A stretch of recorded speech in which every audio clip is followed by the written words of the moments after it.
के कहत रहलू रात भर तब काहे शादी ला राजी भइलू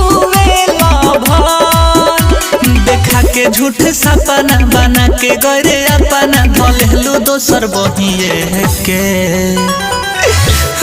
पागला पागला